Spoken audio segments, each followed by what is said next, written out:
I'd like to draw your attention just for a moment to page 47 of our pamphlet. And I've taken excerpts of this page and dispersed them through the entire text, but they're all collected together here on this page. And this is a process of education from a kind of a strategic, choreographed level.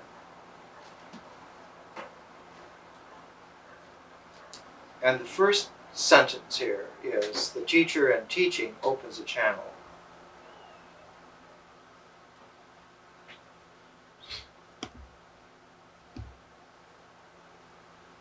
It's very difficult to express what this means.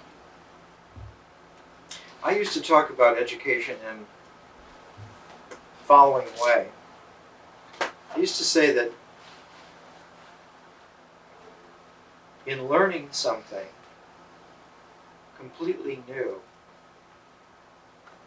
we need to have what we knew before brought into a kind of a neutral state. The neutral state is a kind of a creative, positive confusion.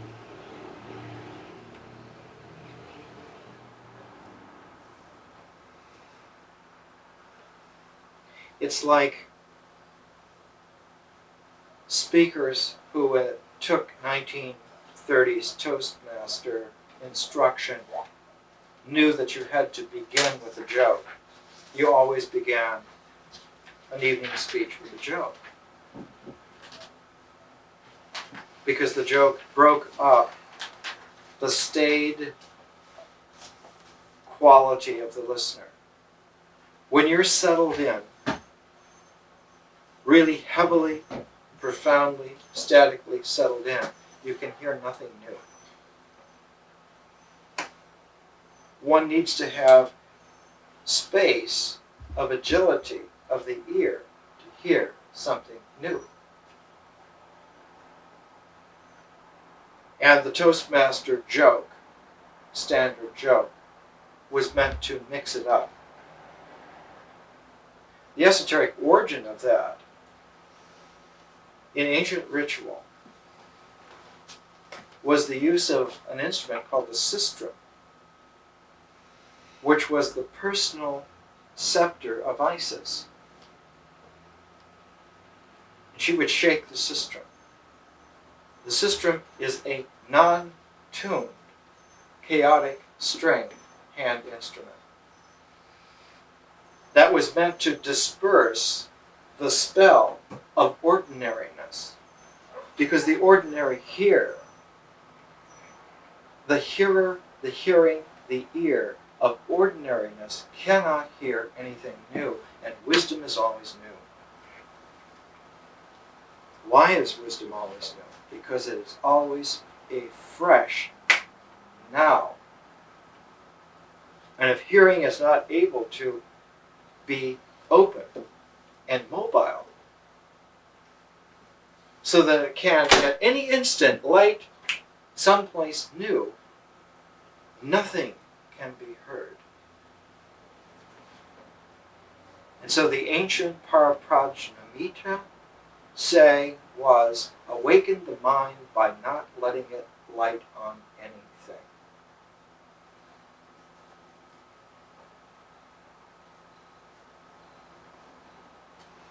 The wise soul is a bird in flight from birth throughout its entire lifetime. It never lights anywhere. And there were in Egypt sacred birds that had no feet, because they were born on the wing. They lived on the wing, and they died in midair. And when they died, they evaporated and went directly to the Rio, because they never got stodgy enough to be deadly serious about trying to learn wisdom. The Toastmaster joke is a 1930s Dale Carnegie version of Isis's Systrom. But Isis's Systrom comes from something even more archaic. There's something old, there's something older than that which is ancient, there's something older than that which is archaic. And the archaic thing had to do with Inanna.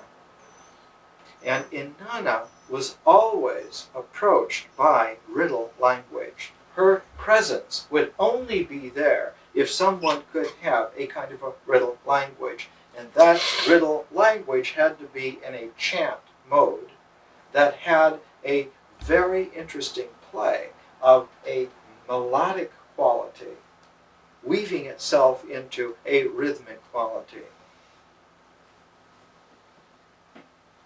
A melodic freedom in a measured syncopation.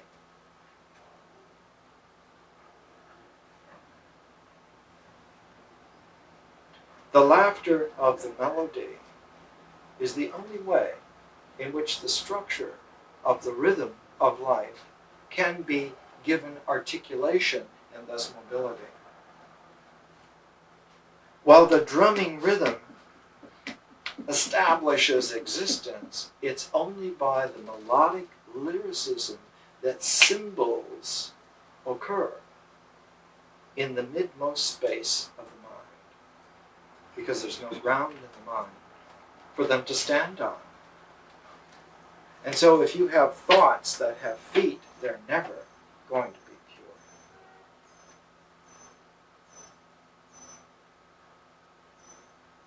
pure. And if you face wisdom in a determined way, you will fall.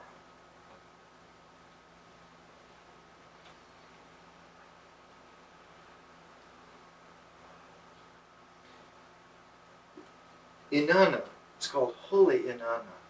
Holy Inanna. Her presence was always announced by the fact that riddle-phrased prayers, a kind of a fermented language, was operative. And someone who could not speak in that elevated way could not ferment language so that language scintillated. She would not come. Her presence would not be here. Everything else could be tended to. The purification of the place, not only that it's swept out,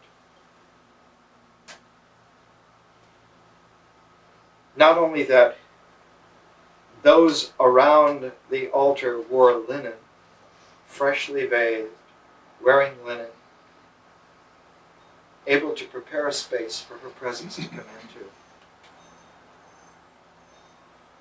I used to talk about education as developing a field of inquiry,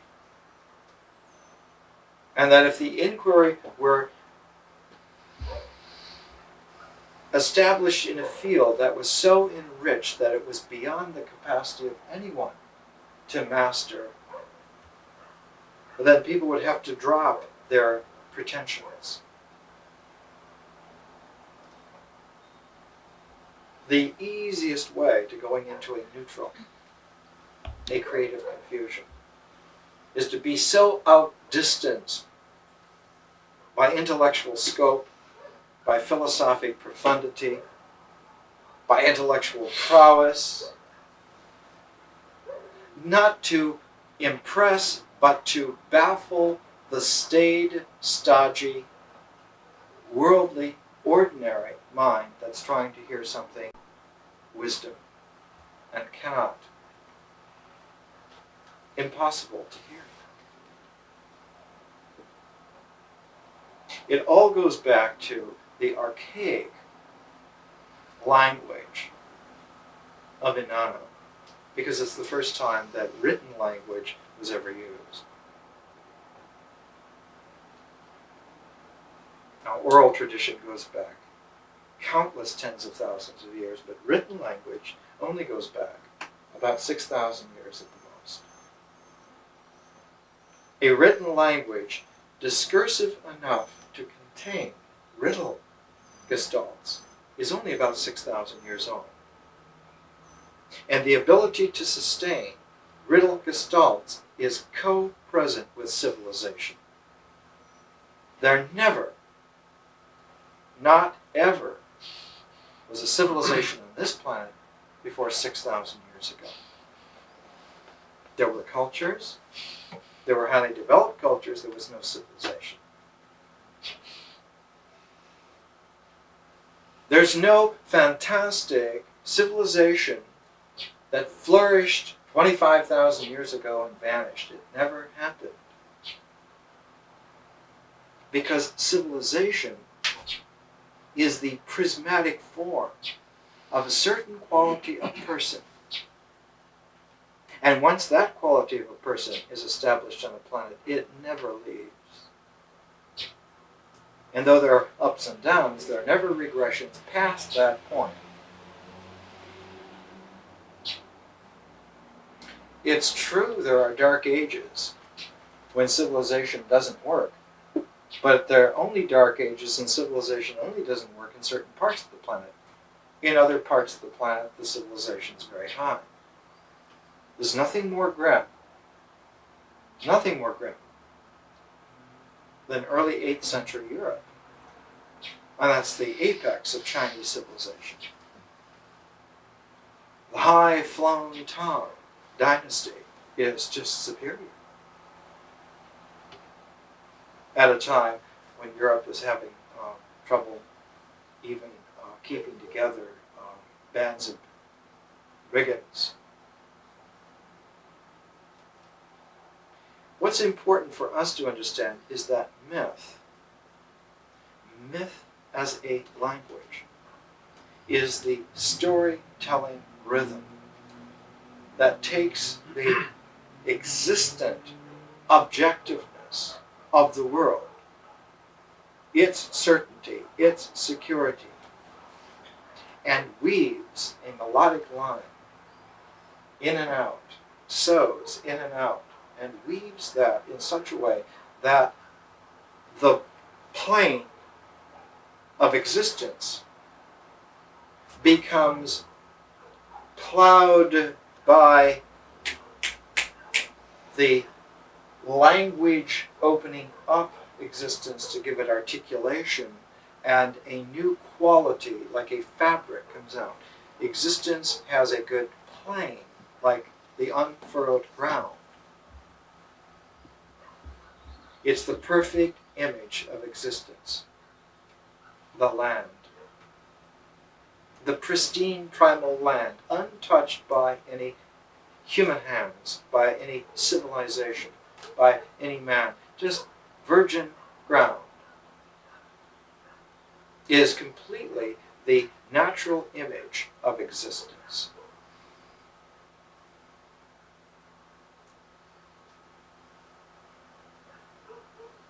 When Apollo 12 went to the moon and Alan Bean and Pete Conrad were looking at the ground, and Conrad sort of trying to do his little fanciful imitation of Neil Armstrong, put a step down and then pulled his foot back and then looked, and his wonderful sense of humor, he said something about his shoe was not quite as big as Neil's, but it was his print there.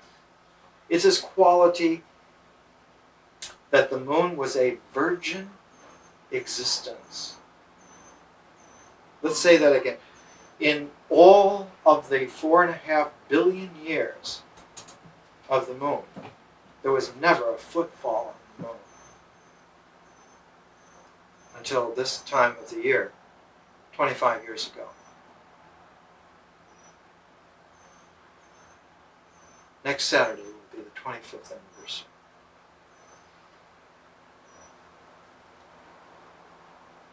Myth is like language in its footsteps, touching the ground of existence and forever changing it. Forever changing it. When language weaves its sinuous melody into the rhythm of ritual existence,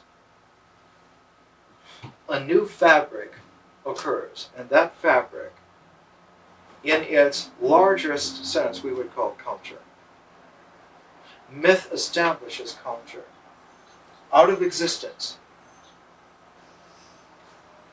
by its moving line, by its melodic line.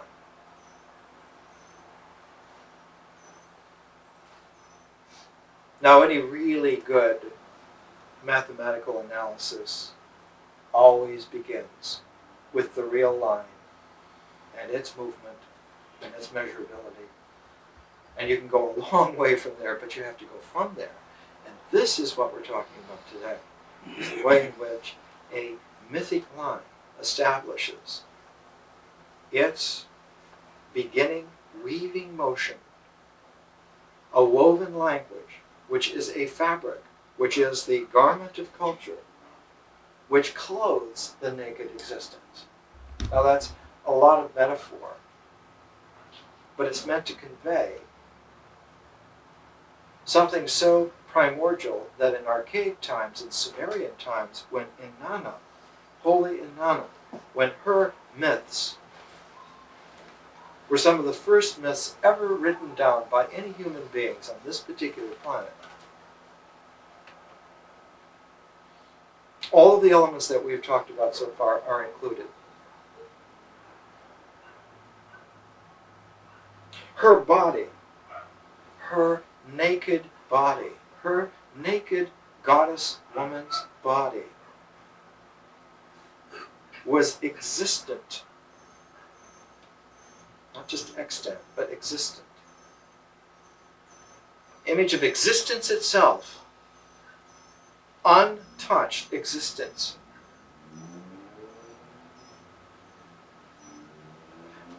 Not the cowering, hooded, puerile, sterile virgin of medieval ethos, but the naked goddess in her body was the image of existence. When she was clothed, she was first clothed in jewels in such a way that every single part of her body could be described as having some jewel, usually a lapis lazuli jewel. There were jewels for the buttocks, there were jewels for the breasts, the wrists, for the nose, for the neck, for the ear, for the lobe of the ear, every single body part. And as she added these lapis stones, these jewels, her existence became transformed into a scintillating beauty, which was the goddess. When she was purely naked, she was not the goddess. She was just existence as the woman. She became the goddess because she was bedecked. And as adjunct to the jewels, articulating the body, fermenting the body into beauty, part of that whole process was the adding of fragrances, the adding of garments, the adding of symbols of office, the tiara, scepter, many others, some of which she would bestow upon the king. And the king was able to rule on earth because the goddess had bestowed these to him, bestowed his crown to him, bestowed his staff, his crosier to him, bestowed bread to him, bestowed water to him.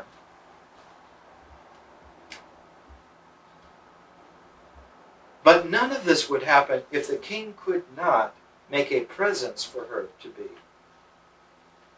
So that the most archaic of all the requirements of a mythic horizon is that we know how, by sacred language, to make a presence available for existence to come into its clothed and bejeweled in its divine manifestation.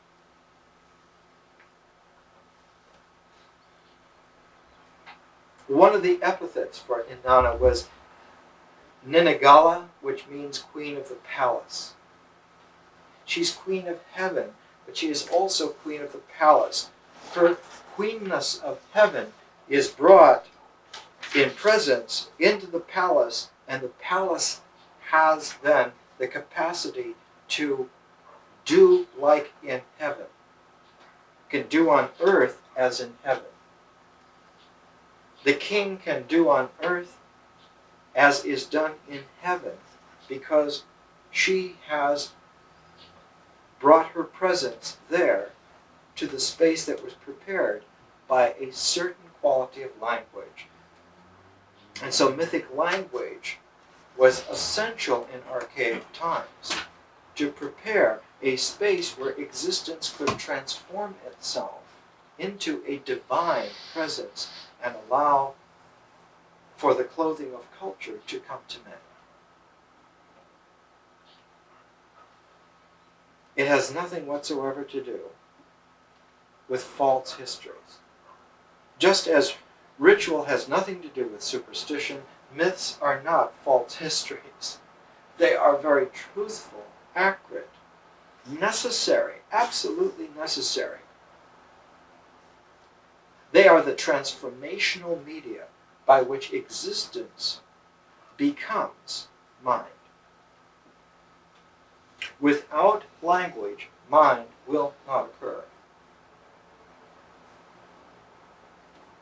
Without language, mind does not occur.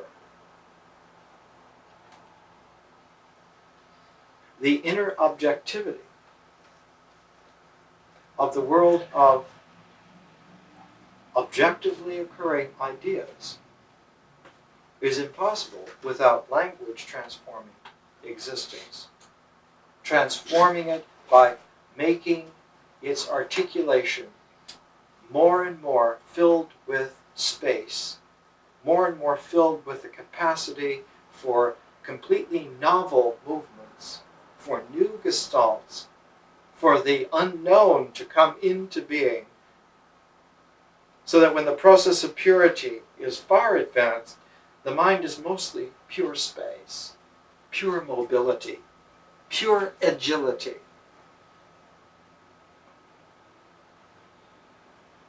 Like the young poet E.E. Cummings, in whose language one hears the English language pulled into its sacred openness so far that one or two words do pirouettes, and in this pas de deux of pure suspension, give us something one had never imagined before. Because the mind is beyond imagination.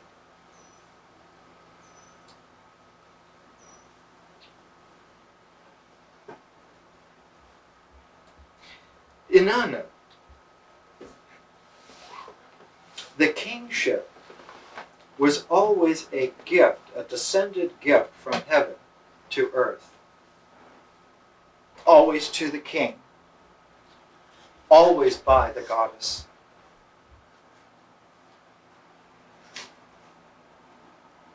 Let's get it straight. A god never made a king. The goddess made the king. It carries over in someone like Homer. His guarantor of his kingship is Athena. That memorable section of the Odyssey when he finally makes it back to Ithaca after 20 years. 10 years at Troy and 10 years wandering, and after 20 years he makes his landfall.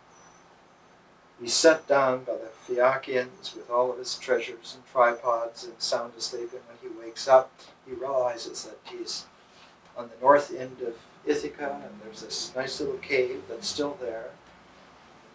And he's already plotting in his mind, as soon as he wakes up, how he's going to get those suitors.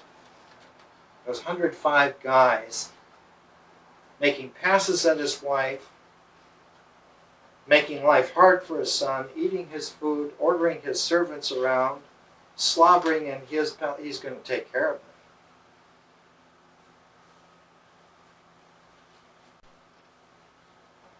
They're going to make his day. And he's thinking these thoughts immediately when he wakes up, and then he notices a woman standing there watching him. Her gray, balanced, clear gaze, just watching him. And he goes immediately into one of his spiels. And when he's through, she gives the archetypal, original, pre-Leonardo Mona Lisa smirk. She says, I know you very well. Do you not know me? I am your protector and guarantor that your kingdom is yours because you are the king, by my protection. And later on, when Telemachus rediscovers the dad that he never knew, and he says, Father, you want us, once we're inside, to bolt the doors and windows shut so no one can get out? There's 105 of them, and there's just you and me and a couple of old servants. He says, we have allies, my son. He says, which allies? He said, the gods. She will be there with us. And Telemachus, like a boy, says, Father, they're only myths. And he does the Homeric version of the mature man putting the two hands on the two shoulder knobs of the boy and saying, when the fighting begins, you will learn that she is there. Then, of course, Telemachus later on learns that she is there because his father's arrows never miss. Odysseus, like a good professional warrior, like an Arjuna, can shoot arrows faster than the eye can blink. And all 105 are slain within a few minutes. Homer mentions that the great bow, of course, is a very peculiar construct of ram's horn and bent in such a way that it's impossible for anyone except Odysseus to string it. It takes a tremendous strength, but it takes a tremendous strength applied in a double twist motion that only Odysseus has mastered. In fact, disguised as a beggar, Odysseus sets the bow out and says, in disguise as a beggar, why don't you suitors have a contest in whoever can shoot an arrow through 12 axe heads without the shaft in, just the heads of the double axe. The double axe was called the labyrinths. And the double labyrinths, just like the Lorenz attractor, is the infinity sign put into steel of the way in which things really are for the masculine psyche. Odysseus suggests in his disguise that anyone who could shoot an arrow straight through 12 of these axe heads in a row should win Penelope. Balanced Penelope, whose very name, Penelope, is the pure melodic line. Penelope. She is the balanced rhythm of existence that has the archetypal loop, the Nello, in the pays. She is the Inanna who is there in the Odyssey,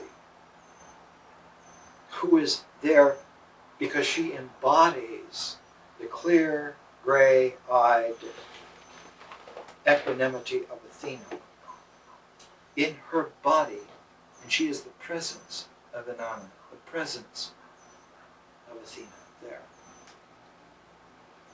And of course, none of the suitors can even string the bow. And after a while, and it's not just because they're drunk, and not because they're not particularly strong, but they don't know to the karate of applying the double twist exactly with all one's strength. And so when they throw the bow down, no one can string this. They go back to their drunken orgy.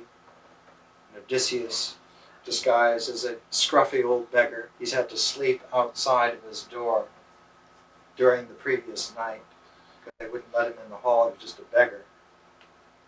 Homer says that he churned to and fro all night like a well-grilled sausage, plotting their doom tomorrow. And he goes over and he takes the double ram's horn. Alexander had a double ram's horn put onto all of his coins after he went to the oasis of Siwa and became the embodiment of Amun-Ra. Odysseus takes the double horn bow and he strings it, and then Homer says he takes his finger and he strums the string once. And because it's so taut, it hits a kind of a triple bass G, and it thrums through the whole room. And it's exactly the tone of the fearful heart. And all of the masculine suitors, drunk as they are, feel the tone of death that's been sounded in the hall.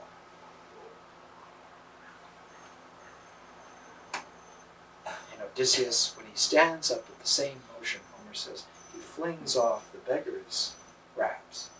And he stands there in his pure, stark, naked existence, clothed with the death vibration of the royal bow. And the next sound that you hear are the latches on the doors being put, sealed, and nailed shut so that no one can leave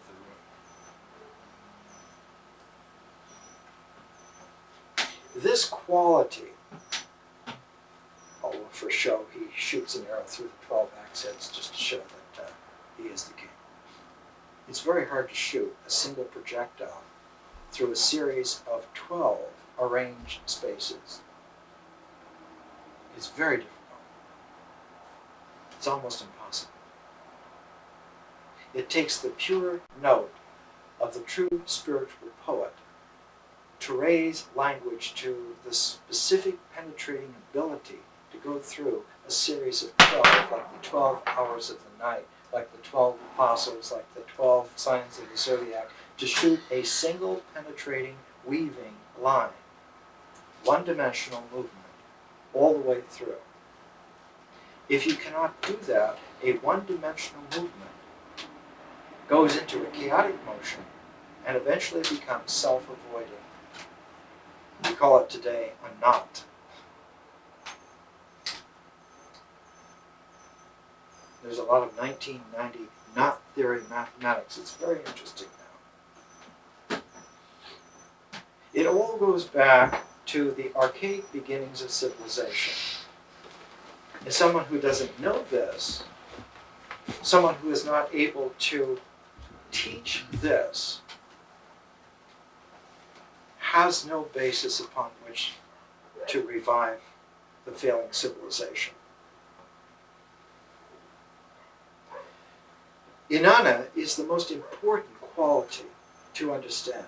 Her quality, her presence, is only there if a language can weave its specific line into the rhythmic, measured proportion of existence in such a way that it penetrates clear through and holds like a loom, like Penelope's loom, holds the cinching warp with the roof.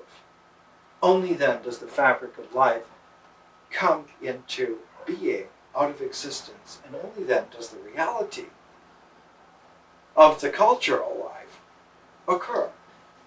Otherwise, it doesn't occur. Now, in most centuries, in fact, through most of a millennial movement, this happens automatically because Someone has set it in motion, has done this for us way back when. But in a time like this, where there is no fabric of life whatsoever, 1994, there's no fabric out there at all. Everything's running down on a kind of entropic inertia. That fabric has to be woven again, because life will not raise itself off the plane of existence unless invited in just the right way by the presence of a sacred language and someone who can speak that language. She's not going to put any clothing on. And there's not going to be any kingship, much less things beyond it. When you read Inanna, when you read the cycle of Inanna, this cycle is excerpted out of a whole scattered fragmentary literature that came out of archaeology. And this literature is presented in translation in a volume like this, Ancient Near Eastern Text Relating to the Old Testament. The reason why it's relating to the Old Testament is that originally, in order to get funding for this, you had to say that these ancient things are not just interesting in and of themselves, but they're related to the Bible. So you can get some funding. And because they're related to the Bible, they're interesting to know until you find out what they are, and then they gather dust on shelves because nobody wants to really talk about these.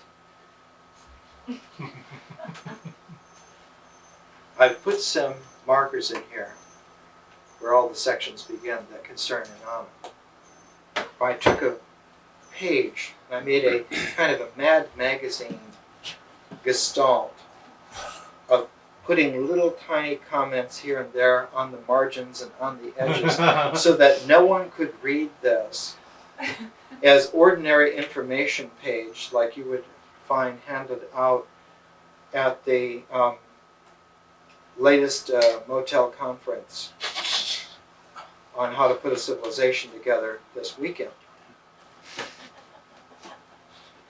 So it takes reading and rereading, and this is the whole purpose of a riddle phrased sacred language, that anyone coming in with an ordinary mind is going to run into a sieve and a meat grinder at the same time. And the more that you willfully take your ordinariness into sacred ground, the more you're going to cut yourself up. The more scrambled you're going to be. So that a true wisdom situation is always set up in a kind of an interesting funnel. The more that you willfully carry an ordinary mind into it, the more confused you will become. The wise thing to do is to leave at the threshold the expectations of the ordinary mind. Now, the most magnetic of all these expectations is a kind of an unexpressed, vague hope that someone else is going to get you through. And that's why it reads at the vibrant, radiant archway, William Blake's last great prophetic epic, Jerusalem, where the pilgrim, carrying his simmering sphere of many levels as his light, and he's going into this underworld of wisdom and through all these arches, and it reads up above it, it says, "Abandon all hope, ye who enter here." Leave your hope on the doorstep, because this is no longer a realm where the ordinary is going to take place. What is here is beyond. What it is we cannot say other than that it is beyond. It is beyond ordinary. It is extraordinary. It is extraordinary. And if you are not ready for the extraordinary, you're not ready. And just continuing is going to chew you up.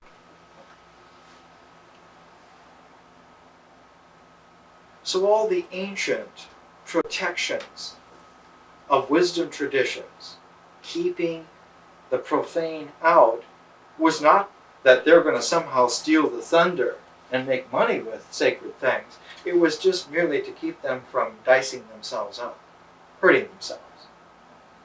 Because the more you go into a wisdom language with an ordinary mind, the more you're going to be chewed up. And the first indication of being chewed up is that you don't understand. Understanding gets chewed up first. The gestalt gets scrambled first. So that a wisdom tradition always has this little test for you. If you cannot make a backwards double somersault pirouette to get over the first gap, don't go any further.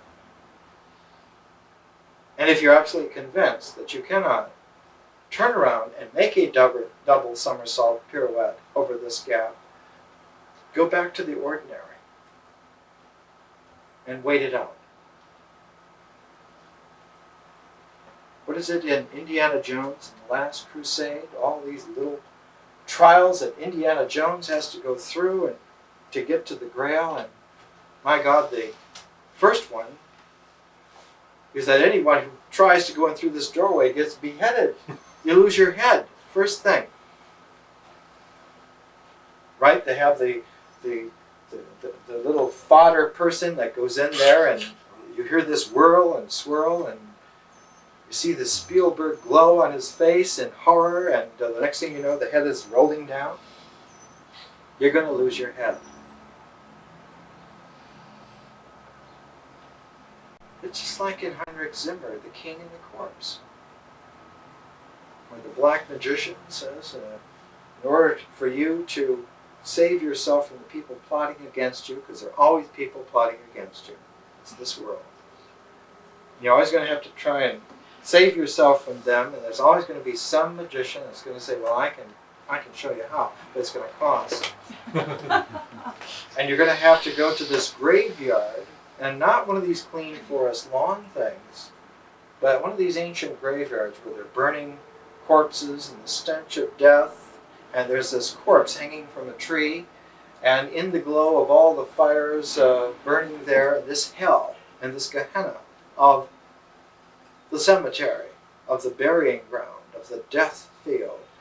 You have to go and cut down this corpse and bring it over here to this magic figure drawn in the dust by the magician, and when you bring it here, he'll make sure that you're going to be saved.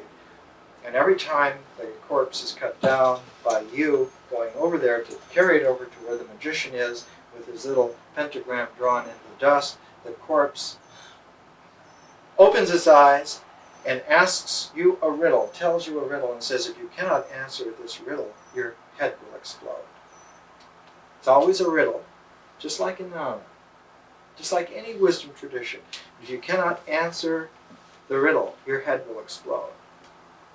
And of course, you manage to answer the riddle because you're pressed by this inordinate fear, and as soon as you answer the riddle, the corpse is back hanging on the tree. The magician is waiting for you in his magic pentagram, and you're still in the cemetery, and you have to Sisyphus-like go back, cut the figure down, and as soon as you're carrying it back, another riddle, answer it or your head will explode, and when you do, back on the tree, forever, until finally being fed up more than fearing. You say, I'm not going to answer the riddle at all. And there are phrases in Hollywood for that. You too, Jack. And the corpse then says, you have made it.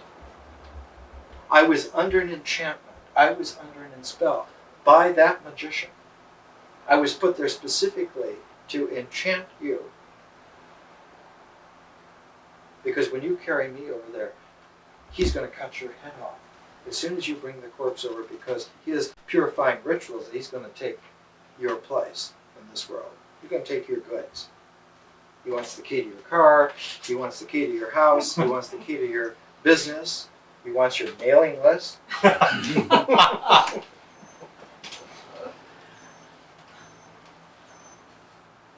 Jeez. That's the Jack Nicholson comment. The corpse says to you, when you get there, there's a sword on me. You take that sword, you cut his head off. And you do that, and you win. Now, Heinrich Zimmer took that corpse of myth and put it into a book, the first part called The King and the Corpse. Thomas Mann took that story and he wrote a beautiful novel, short novel called The Transposed Heads. It's a tale from ancient India, but not only from ancient India, it came from the ancient times before those Aryan people went into India. It came from Central Asia, and it's still told in the Sumerian mythologies because it's very similar. Only has a little bit different cast to it.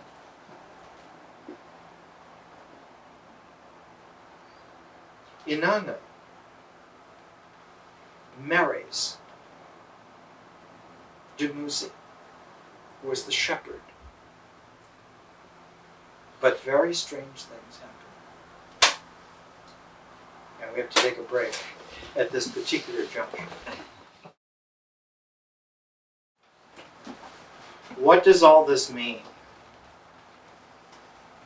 It means that language is the way in which we come out of existence into experience. And that experience weaves its fabric as the culture, which we then inhabit. How we live, however it is that you live, is your culture. However it is that you're living, the pattern of your living. And that pattern of your living, no matter what it is, has its source in your experience. And that experience is nurtured by your existence. And language is the transform that takes that existential objectivity that's only real in an objective sense in existence and allows it to come into play in experience. Experience otherwise would not be objective. It would have no objectivity itself because language in and of itself has no objectivity.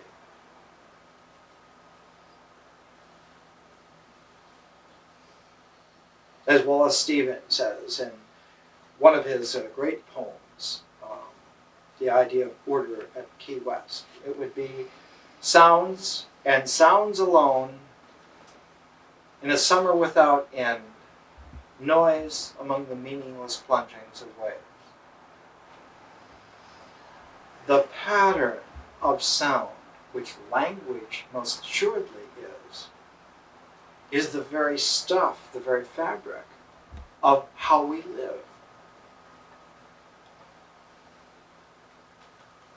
And it has to borrow the objectivity of existence in order to do that. But it has to weave that objectivity of existence via the language, the mythic line of what you tell yourself to keep going. Otherwise, experience would have no way to gel, no way to be.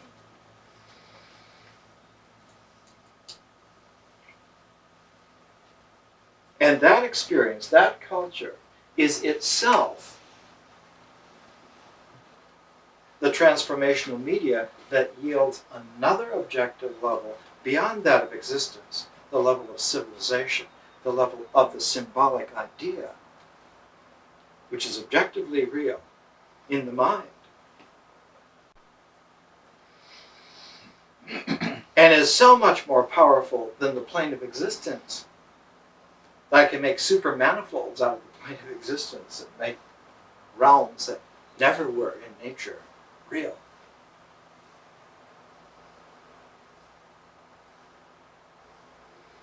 And just as nature is the necessary source. It's the soup out of which existence becomes real.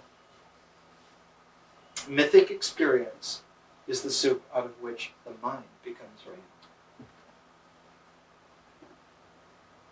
We don't have to get into the high technicalities of establishing a civilization as a meta-pattern upon the pattern of many cultures. We have time towards the end of the year to get into those issues. And those issues themselves are not any kind of a stopping place, but a further transformation that goes into yet a whole other realm, a whole other ocean. Because along with the ocean of nature and the ocean of language is the ocean of vision, or the ocean of magic, as it used to be called, out of which comes such rarefied things as art and the person. And the person is objectively real, just like existence, only on a much higher level. Objectively real, just like the mind, only on a higher level. You never heard, did you, that the person is much higher dimension of reality than the mind? Because of living in an age that's like a junkyard. There are no teachers. The person is more real than the mind. And there's an objectivity beyond the person called the cosmos. Quite objectively real. And so profound that out of the capable resonance of delight of the cosmos, nature flows pristinely and is able to make existence again. When Inanna bedecks her naked existence with jewels, she begins the transformation of existence into that cosmos. She is the guarantor that eventually that cosmos will be real. In the very high Dharma, in the Vajrayana, the cosmos is called a jeweled matrix. Each glint on every jewel is a jeweled cosmos in itself, a Julia set. When that wisdom is 1,000 years old, there's much more stuff that can be brought into play, huh? Much more. But it can't even be heard, it can't even be imagined until we learn some ABCs. That's all we're doing. We're just learning ABCs. We're learning to see what the building blocks of education are like. And by playing with them and just reviewing them and examining them and toying with them, becoming acquainted enough with them, that we can begin then to really do something. And not only have reality to our existence and reality to our minds, but also reality to our persons. That we're not just fodder for the latest ideologue of the age to manipulate. We don't need that anymore.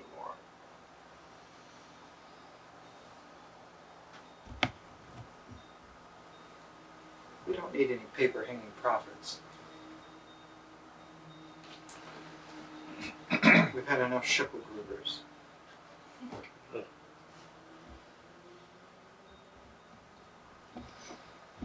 When we come to myth in our pamphlet on page 13, across from myth is a little page on the hero, and it reads like this in the opening. The hero has more to do with the realm of vision than with the realm of myth. All these tapes and videos and books being sold, and geez, the myth of the hero and all that. Good Lord. The myth of the hero has a cultural impact, to be sure. Quote, the quote, myth of the hero has a cultural impact, to be sure. And yet, deeper than this cultural impact is the meaning of his quest. The meaning is realized in symbolic vision, not in the myth. If you can't juice or milk the myth and get symbolic vision,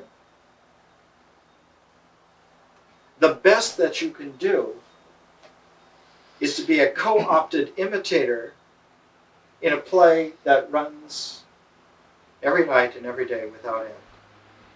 It's always on. On that level, the show is always on. There's always a carnival going.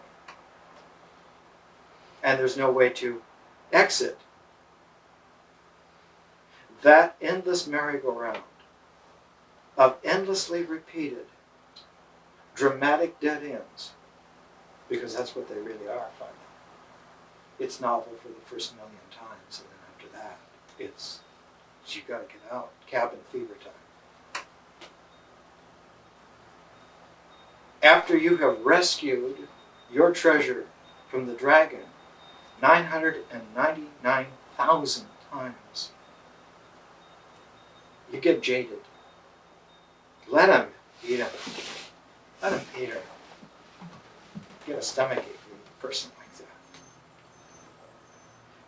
What's important is that a transformation is necessary, and the transformation always follows a universal pattern. What is the universal pattern? That out of a flow, an objectivity is distilled. How does it distill? It precipitates. How does it precipitate? Because the media becomes super saturated. It can't hold anymore. And all the laws of resistance are helpless in face of universal truth, that when the solution is supersaturated, adding one more thing to it causes a precipitation, and everything held in suspension precipitates out. Science experiment number one for grade school would-be physicists is you dissolve enough salt in water so that the glass becomes almost murky, and if you could get to the measurable quantity, which you can in high scientific labs, if you add one more grain of sodium chloride, it will precipitate all the salt in the solution out. It all just snows out and is there. Why? Because supersaturating a transformational media is the way to prepare for the transformation. And so when you have a field in education, you have to know where you are in learning. Where are you in learning? If you don't have any idea of coordinates or of phases and their proper sequence, you never know.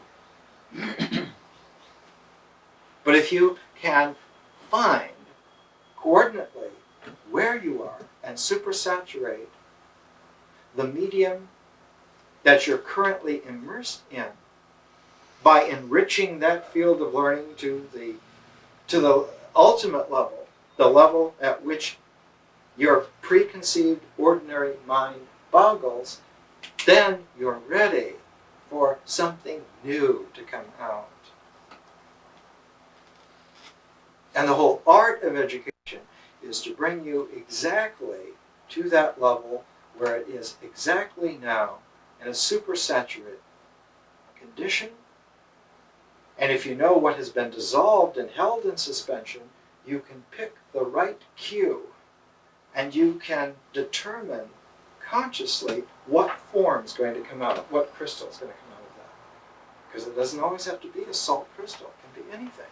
Anything will hold a lattice-structured form in terms of existence.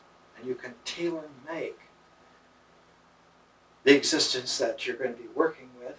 You can tailor-make the mind that you're going to be using, and you can tailor-make the person that you want to endure for eternity.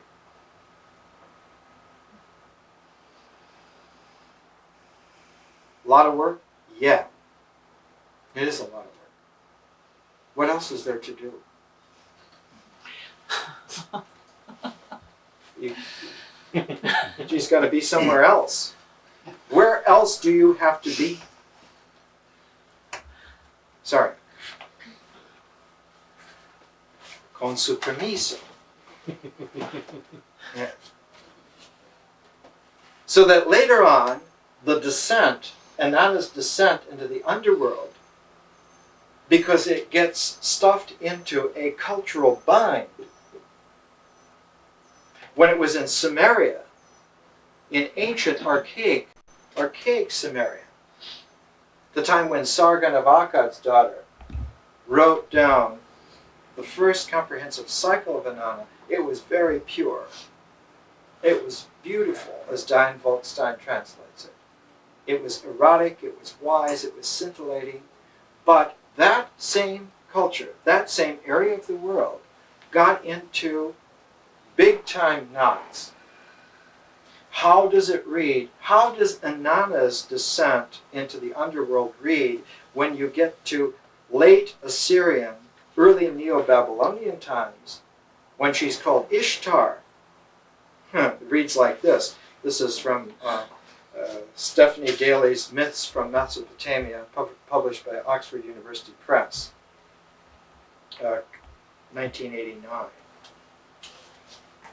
The descent of Ishtar to the underworld. Here's how it reads in this version when the culture is in complete knots.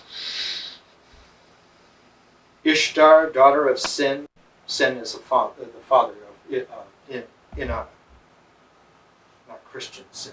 His name was Sin, like Sin, like Sinbad. Sin. Ishtar, daughter of Sin, was determined to go. The daughter of Sin was determined to go to the dark house, dwelling of Urkala's god, to the house which those who enter cannot leave, on the road where traveling is one way only, to the house where those who enter are deprived of light, where dust is their food, clay is their bread. They see no light, they dwell in darkness. They are clothed like birds with feathers. Over the door and the bolt dust is settled. Ishtar, when she arrived at the gate of Kurnugi, addressed her words to the keeper of the gate. Here, gatekeeper, open your gate to me. Open your gate for me to come in. If you do not open the gate for me to come in, I smash the door and shatter the bolt. I shall smash the doorpost and overturn the doors. I shall raise up the dead, and they shall eat the living. The dead shall outnumber the living. Holy Apocrypha, Batman.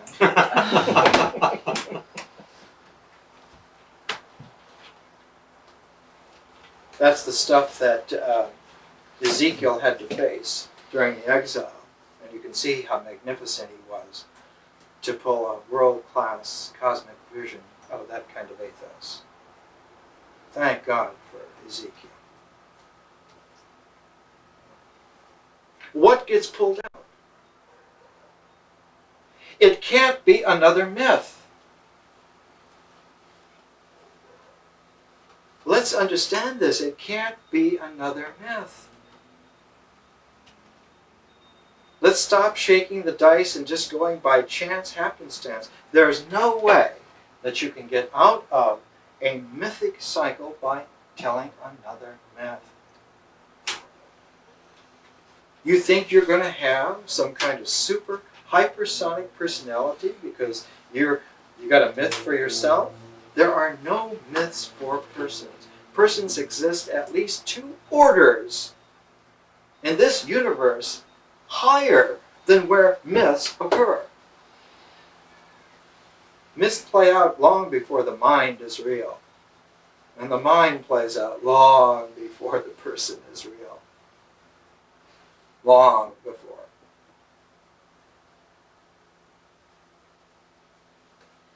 But in the junkyard, people are fooled. Oh, geez, let's learn a myth for our personal development.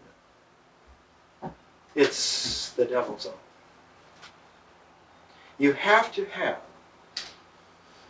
a transformation out of the mythic cycle. And in order to do that, you have to have some way of squeezing meaning, of interiorizing language, so that transformation can take place. And the light of the symbol starts to form something different from images, something called ideas. We use the term because the first people to really use language that meant specifically the object that forms were late Pythagoreans at the time of when Plato was a young man. So we use the Greek term idea because it's the first time in history on this particular planet that one actually had the experience of the object that needed to be named. Pythagoras is the first person to really see in the mind exactly clearly so that one could know, here's an idea. Now what's important in all this? There's no way to exit the mythic level without first coming into it. You have to go into it. And you have to move around in it, you have to stew in it. You have to get experience with experience, because there's no way to leave without that. Because it's only by supersaturating the mythic level, supersaturating experience, that you can transcend experience. You can't get out of experience before it's supersaturated. So you get caught into a conundrum. It's the perfect catch-22. You get fed up with experience because it's too much, and the only way to get out of the too much experience is to add to it. Perfect catch-22. So that a wisdom teacher pulls a sneaky beaky. Adds to your experience, enriches your experience without you realizing that it's being enriched to the taxing point. Geez, we're looking at everything. I mean, it's like, you know, every month we got 2 more of this, we got 4 more of that. That's right. To say it clearer, that's right. To make the point, that's right. That's what's going on. Why? To tax the ordinariness, to stun it into numbness so that it stops bitching and just gives up. Because when the ordinariness gives up, the extraordinariness can happen. But Nietzsche says when the half-gods go, that's when God really comes. When you get tired of scrubbing makeshift temples on your knees to pictures of wood, and you get up and walk out, God is outside. You have to leave those graven images behind. Why? Because they don't do anything. They just require that you're scrubbing on your knees indefinitely. So that the whole quality here in dealing with myth, in dealing with language, in dealing with experience, in dealing with culture, look at the square. Myth, language, experience, culture. The whole way to deal with this ensemble, with this form, which is not an objective form, but is a process. It's a whole process, it's a whole plane that lays itself like a mist over the basis that existence really is. Myth, language, experience, culture is like the atmosphere that hovers over the rock of existence, the rocky plane of existence. And we breathe and we live in that atmosphere, that's for sure. But to use a 1960s epithet here, if you go above and beyond that atmosphere, there's a whole universe out there. My God, as far as you can go in any direction beyond imagination, there are worlds without end. And you're bitching in the corner of a clay temple before some wooden graven image? Come on. Give your experience a break. Supersaturate. Paired with Inanna, paired with this feminine hero. This feminine hero whose presence requires of mankind a certain articulate, mobile ambience with language, that if we can do it just right, something very special will happen. The telling phrase in all of the Inanna literature is this phrase: approach her with a chant and a heart-moving melody. It's the key. It's the symbolic key. If the goddess of experience is approached with a chant and a heart-moving melody, she will communicate to us by showing us the jeweled cosmos which she is when she's really dressed to live. She invites us then to go to that further realm, that realm of the mind. So juxtaposed with Inanna, I have Plato's dialogue with Phaedrus. And right now, in terms of the Phaedrus, we're taking a look at the fact that in this philosophic dialogue of Plato, the very first time that he gets to have a juncture where experience must be transformed, he tells a myth, and the myth is the myth of the chariot.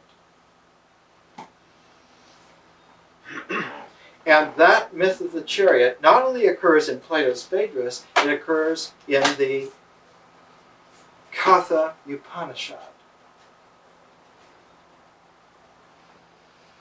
The Kathy Upanishad. So in India, 300 years before Plato was born, the myth of the chariot is told exactly in the same way, exactly in the same circumstance in the Kathy Upanishad. Yes, I have tapes in the Kathy Upanishad, one tape. I set out the section of the Kathy Upanishad in this volume, the 13 Principal Upanishads, the parable of the individual soul in the chariot. Know thou the soul as riding in a chariot, the body as the chariot. Know thou the intellect as the chariot driver, and the mind as the reins. The senses, they say, are the horses, the objects of sense, what they range over, the self combined with senses and mind, wise men call the enjoyer. Because the Katha Upanishad, written 300 years before Plato was born, is just was the latest rendition in its time of a wisdom that goes back to archaic beginnings of civilization by the people who built it. The Katha Upanishad is all about death. It's all about dealing with death in a smart way of knowing that there is a triad, a trinity, a triangle of questions and answers, but that they're mixed together in a riddle kind of a mess, and the only way to straighten that out is by having a clear mind, and you can't get a clear mind until your experience is supersaturated so that the symbolic idea can precipitate out of it on a higher level. And all you need is one flash from one jewel in the whole matrix to get enough penetrating spark of vision to see through the knot. That's all you need.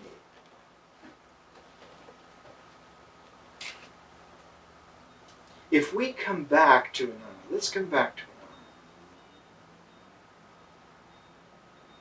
In all the literature, all the translated fragments, we don't have a nice little indexed volume from ancient Sumeria, just fragments that were translated. And translated under the aegis of Samuel Noah Kramer, because he was the great expert on this. And he liked the pizzazz of Diane Volkstein, so he worked with her so that she could do this excerpted extract, making the cycle of Inanna in this 5-phase process, so that really it comes across in the way in which it worked in archaic Sumeria. How did it work? It was recognized that the way to supersaturate the mythic level is to have a mythology, a mythic cycle which is complete. And when the wheel of myth is totally complete, then one is free to go to the center of the wheel, to the hub.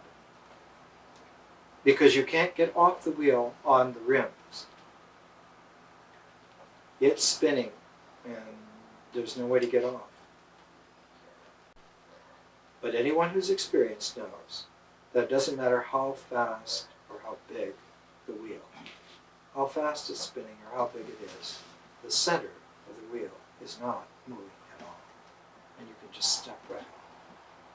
No injuries, no peril. You just step right off. You step through the space in the hub to freedom, to the freedom of the mind, to the power of symbolic vision. And when you just step free, just beam up, you see the whole pattern of the wheel before you for the first time, because you're no longer co-opted into the horizon of the myth, but you're standing above the pattern of the mythology, and you can see how it's all arranged. There it is. Like the star-spangled cosmos below you, one sees, and out of that recognition comes the silence within which consciousness is born. It's an old tale.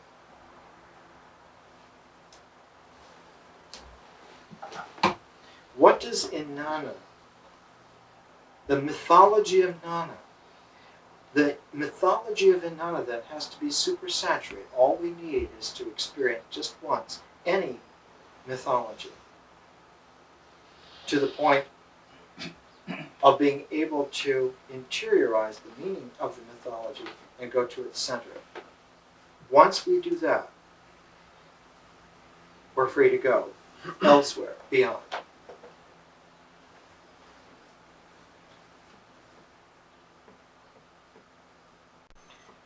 Dante didn't call it a junkyard, he called it an inferno. He said, the situation we're in is really hell. Being a good northern Italian, he meant it. Being exiled from his own city by stupid jerks who are running the government. Jeez. And so in Ravenna, which is not to be equated with revenge, he took a look at the inferno of life, of the Florentine, labyrinthian, vengeance, vendetta society, and he saw that the way out of that was through a penetration that even the devil himself was unprepared to stop. Because at the very center of hell is the way out of it. If you go to the center, because a hell, an inferno, has to be a mythic pattern that is in chaos.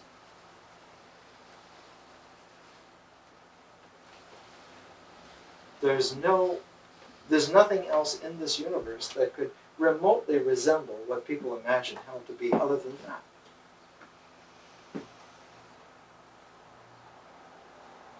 If you were a super yogi, floating in intergalactic space, way out in the Virgo cluster, 50 million light years away from here, there's nothing that corresponds to hell. Till you would focus in on some planet around some star system, and there would be beings that would be caught in a cultural bind and couldn't interiorize its meaning. Then you would find an example and some object which one could then say, well, this must be what they mean by hell. That's all that it can be. But you don't have to be super yogi in intergalactic space, in the Virgo cluster, 50 million light years away. You just have to be a Dante and Ravenna, sitting it out and having language raised to powerful enough level to penetrate through and organize into a complete wheel the mythology of his time. And when he gets out, the experience that he has is one of a inner elevation. Actually, kinesthetically, that's what one experiences. You experience risingness. Not flying, more floating. But floating in a, not a measured, but in a melodic way. That's what one experiences. Melodic risingness. That is the beginning of an asymptote that establishes the central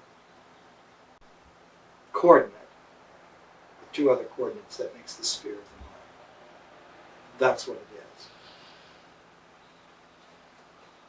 It's not just what it is, or all that it is, but it is what it is. It has to be from supersaturated experience, otherwise it doesn't occur. It doesn't happen. And it can't be something that the mind imagines, because the mind transcends imagination. And for the mind to just try and imagine something is a retrogressive reduction quality in the first place. And all that comes out of that are neurotic fantasies. That's all that could come out of that. The daydreaming mind slips back into old, worn-out, mythic experience and doesn't know the difference. The difference between neurotic fantasies and culture is just a simple little hair's breadth, that the one is imaginings of a mind and the other is the operations of the experience of complications of existence. But they both occur on the same plane, in the same way, in the same matrix. They're both there. So the only way to get out of a mind that has regressed into an imagination parading itself as experience is to have a more powerful way to interiorize meaning and a more powerful idea, a more powerful symbol. So then you have to have symbols of realization to transcend the neurotic imaginings of the mind. But why go through that? Because that's an endless regression. There's nothing then to ensure that you're not going to go into meta-imagining on even subtler mind. And you're going to need even more powerful ideas. I mean, it's a madman's theater. There's no need for that at all. Because to do it right the first time, in a natural way, takes care of it forever. Forever.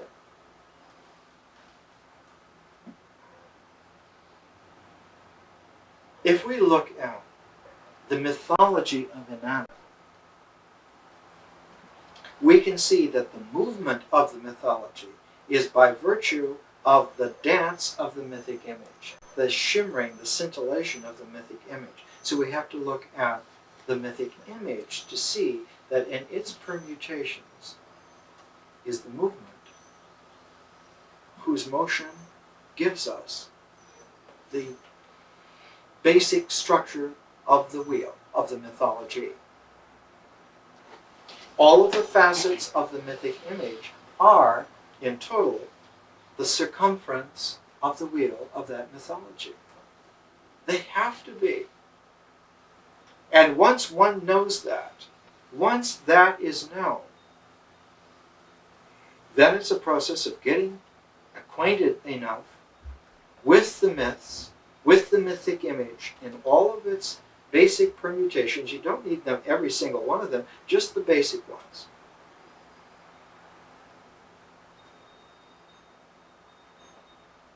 When Fourier was working out his universal theory of how the energy of heat was going, he took length, he took time, and he took temperature, 3 variables. But they were key variables. They coordinated together mathematically, and one could come out understanding universal principle. Just because he did it in the early 1800s, it doesn't make any difference. It works still in the 1990s. As he said, this will stand for all time, and you can extend it because the method works.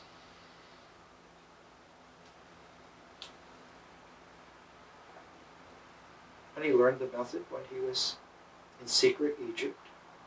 Napoleon took him to secret Egypt. Napoleon was trying to understand the basis of civilization. How do you make a civilization? Well, the ancient Egyptians were the way in which the French Revolution imagined that if you went back to the archetypal level and you found out how they did it, then we can do it. Because the French Revolution started with the year 1.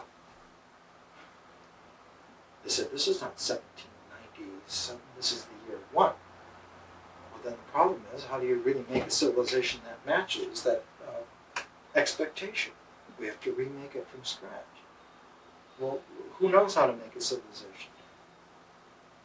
You go back to ancient Egypt. So Napoleon took the genius for you there. Fourier spent 3 years. And ever after that, Fourier used to wrap himself like a mummy with excessive clothing and keep himself in rooms with still air because he was trying to maintain the contemplation of the king's chamber of the Great Pyramid in his studios, whether it was in Grenoble or wherever he was.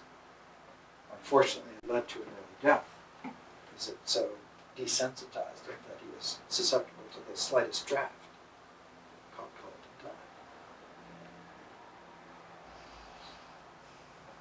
The planet contains better real stories than the 36 basic plots of Sunset Boulevard TV producers. Life is much more interesting than fantasy. And reality is much more scintillating than neurotic fantasy.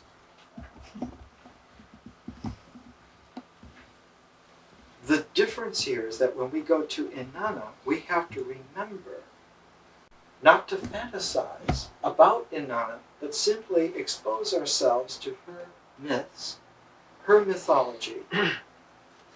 And once we do, we realize that what we're talking about here is not a woman, but a basic quality of life, how life comes out of experience and becomes the objectivity of existence transformed into whatever life it is that we're living.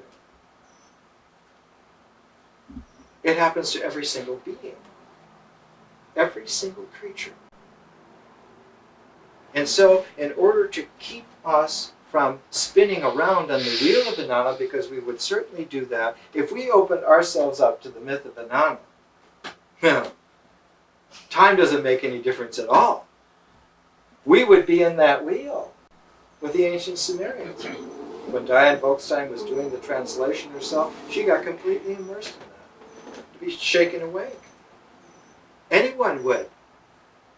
So we team it up with Plato's Phaedrus because he's talking about ideas, about myths, in a context of philosophizing about what the spirit of love, who the spirit of love really is. Love is a spirit. Not a fiction. Real spirit. But love as a spirit does not exist in the experience on the mythic level. It exists in an interior dimension that's even more pristine than the mind. But we have to go through the mind to get to that pristineness. Just like Dante, when he got out of hell, he didn't go directly to heaven. He had to go through that risingness of purgatory. That spiral risingness of purgatory. And William Blake's illustrations to the Divine Comedy of Dante are archetypally accurate. Because what one sees when one is able to take a photographic conscious apperception of where one is in that motion, one is like on a narrow ledge path around some kind of mountain, and down below one is a raging sea, a raging ocean. the churned turmoil of the ocean of existence. A certain death if you fall. You can, in a way, freeze dry that symbolic image, by the way, and freeze the ocean. It's terrific, is the English word for it. To see the frozen, churned ocean of existence is almost more than one can take. You can see it in Blake's illustrations. But once one goes through that spiral, asymptotic rise, retraces that kind of universal chambered Nautilus motion, one comes to a certain degree where it opens out asymptotically into infinity. There is the threshold to paradise. There is the threshold to paradise.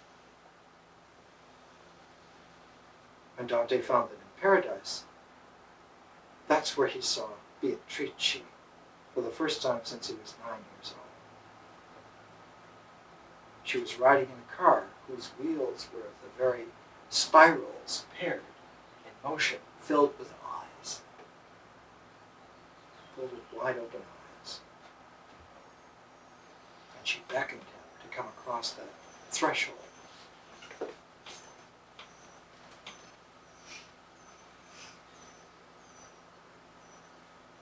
Then there's a journey through paradise.